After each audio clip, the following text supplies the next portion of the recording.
Assalamualaikum warahmatullahi wabarakatuh. Sebelumnya perkenalkan, nama saya Mara Silvi Sardona dengan NPM 2021020423 dan di sini saya mendapatkan tugas dari mata kuliah Filsafat Hukum Islam dengan dosen pengampu Bapak Hervin Yogi Pradikta, dan di sini saya akan menjelaskan tentang sumber hukum Islam. Sumber hukum Islam yang pertama dan yang paling utama adalah Al-Quran. Al-Quran sebagai sumber pertama dan utama dalam hukum Islam, dan kedudukan Al-Quran ini mengharuskan umat Islam memahami pesan-pesan yang dikandungnya untuk dilaksanakan dalam kehidupan. Hal tersebut juga diperlukan sebagai upaya mengatur perilaku manusia, baik yang berhubungan dengan manusia ataupun makhluk yang lain secara horizontal.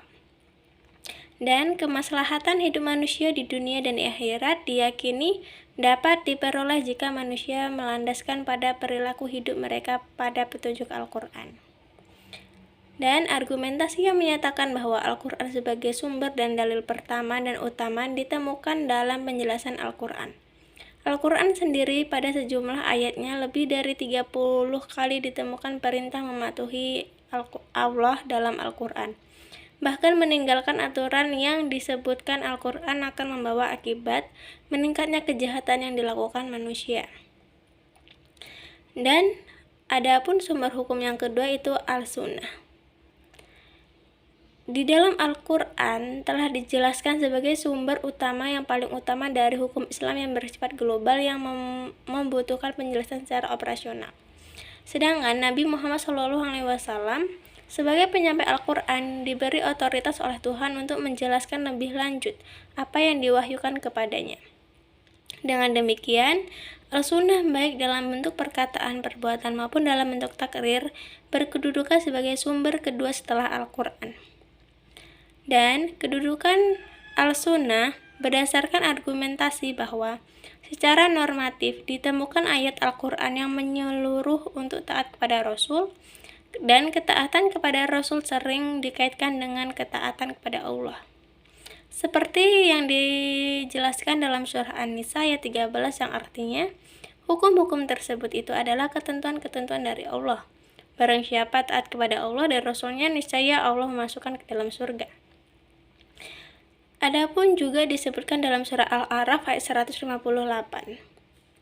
Dan ada pula dalam surah Al-Najm ayat 3 yang artinya, dan tidaklah diucapkan itu Al-Quran menurut kemauan hawa nafsunya. Dan sumber yang selanjutnya ada akal dan proyeksi ijtihad.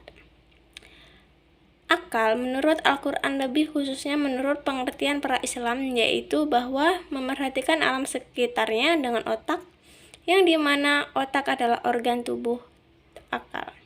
Artinya, akal itu sendiri terdapat di dalam otak seseorang yang digunakan untuk berpikir, dan berdasarkan pemikiran itu maka lahirlah suatu ide atau gagasan mengenai suatu masalah yang dipikirkan. Sebagaimana kita ketahui bahwa Allah Subhanahu wa Ta'ala menciptakan manusia berbeda berdasarkan akalnya dengan makhluk lainnya seperti hewan dan tumbuhan. Dan menurut perspektif Islam, peran akal itu dibagi menjadi dua. Adapun yang pertama itu perannya untuk memahami nilai-nilai ajaran agama.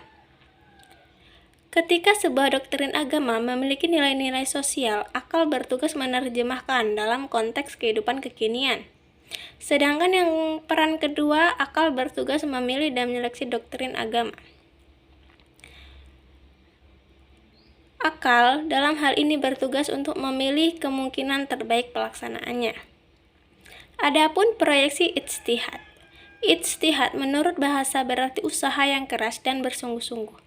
Sedangkan pengertian dari segi istilah ijtihad adalah berusaha menetapkan hukum terhadap masalah yang belum ada, ketetapan hukumnya dalam Al-Quran dan hadis yang dilakukan dengan secara cermat dan pikiran yang murni, serta berpedoman pada aturan penetapan hukum yang benar.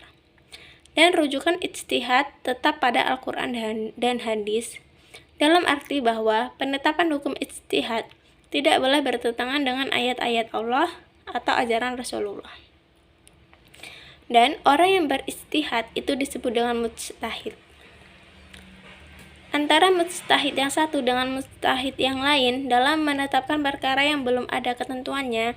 Hukum dalam Al-Quran mungkin akan berbeda dalam memberi penetapan hukum, dan ada pendapat yang satu benar dan yang lain menjadi salah. Hal ini akan menjadi penilaian yang mempengaruhi hukum.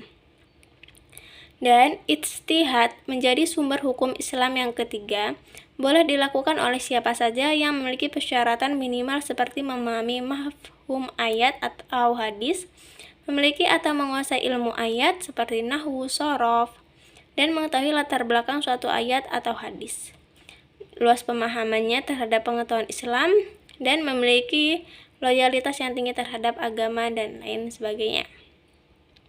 Ijtihad diterapkan dengan beberapa cara, antara lain ijma' dan qiyas. Ijma' sendiri adalah kesepakatan para mujtahid pada suatu masa setelah Rasulullah wafat terhadap suatu masalah. Sedangkan qiyas itu adalah menetapkan hukum dengan cara menghubungkan suatu perkara yang sudah ada ketetapan hukumnya terhadap masalah lain yang dihadapi dan belum ada ketetapan hukumnya, sedang antara keduanya sama-sama memiliki sebab yang bisa disepakati. Itu tadi penjelasan singkat dari saya. Apabila banyak kekurangan, saya mohon maaf. Wassalamualaikum warahmatullahi wabarakatuh.